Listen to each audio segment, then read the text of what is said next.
Hello guys and welcome to my new video. Today I will demonstrate you how you can share your iPhone screen to MacBook. It is actually a pretty simple thing to do and you don't need to download anything.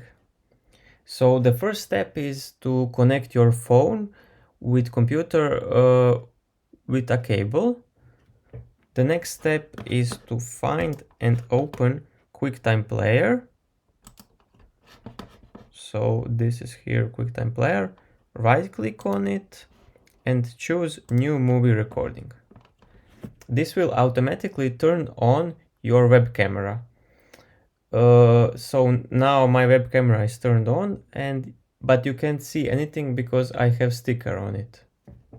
So the next step is to locate this icon here, click on it, and as you can see the currently active is FaceTime camera, but you need to find your iPhone and choose it.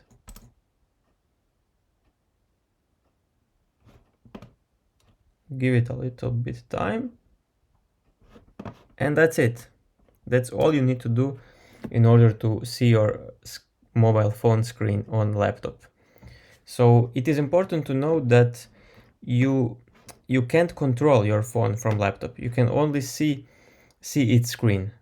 Now I will show you that it works pretty nice. I will open App Store, close it, and that's it from this video. Thank you for watching. Bye bye.